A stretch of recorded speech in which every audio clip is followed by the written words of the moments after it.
The Last Guardian reviews are finally here. I will run them through, discuss their bad and their good points, and of course show you the Metacritic score at the end. Let's first look at a very positive review here over on GameSpot, reviewed by Peter Brown. He completed the game in 13 hours, so pretty good.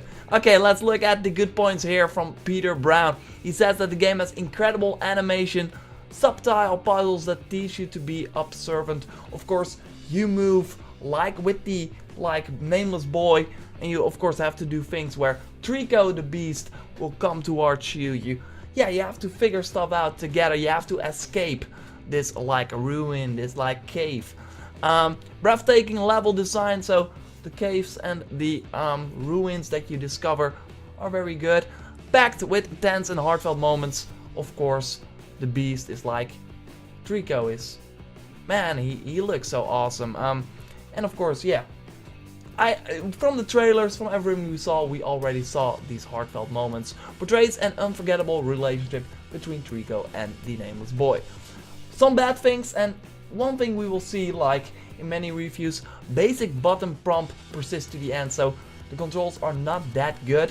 It's of course a game that was in development since 2007. And of course from Team Ico Games we of course had Shadow of the Colossus, and if you remember those controls, well, they were also not as good. Not something you come to expect from that type of game. Anyway, occasional slowdown is also a bad point here in this review. And I can imagine that when you, for example, have to wait for Trico or something like that. Anyway, let's look at other reviews. Next up is the IGN review. They gave the game a 7 with a lot of highs and a lot of lows. Let's look at what they thought. So first they say that Trico is really an awesome character. They really felt that this is the most personal and most liveful AI companion in a game like ever. The game is, like I said, 13 to 12 hours long, and they said that the final 90 minutes made the whole thing worth it. So there were some annoying parts.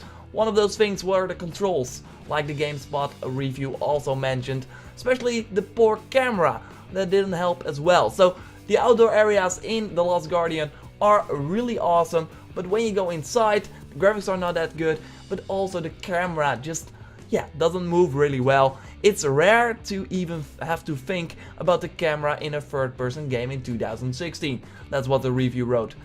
It can be bad, especially in indoor areas, like I said.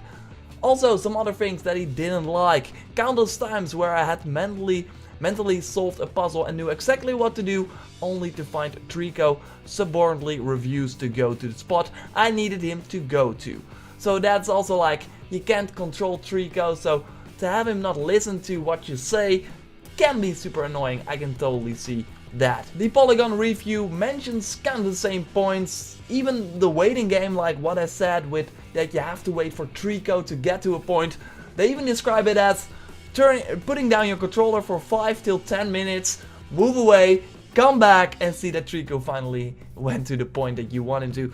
That's not very good. So Polygon is also talking about a lot of highs and also a lot of lows. And sometimes it feels like a game on a modern hardware that is like really good on the PlayStation 4. And in some cases it feels like a PlayStation 2 game with the wonky controls and the camera that is just not as good. An unpolished PS2 game, to be exact. That's not very good. So of course you have to think about, okay, do I like Team Ico games? I think that if you like them, you kind of know these wonky controls from Shadow of the Colossus and stuff like that. If you think, oh man, I love Trico so much, I want to go on an adventure with him, I think that this is your game. But if you don't really like solving puzzles and wonky controls, like games that don't really live in the current times, that if you played like for example Watch Dogs third-person game, no problem with the camera at all, this feels like a step back. Anyway, let's look at the Metascore. Let's see what all the critics combined think of this game at the time of this recording. And of course this recording was just a few minutes after the reviews hit. It's an 82 right now, the reviews for The Last Guardian, which is of course super good. Let's look at some reviews. Hardcore Gamer gave the game a 100, GameBlock.fr gives the game a 100 as well. Gamer.no gives the game an 80. Polygon 75, we already went over that.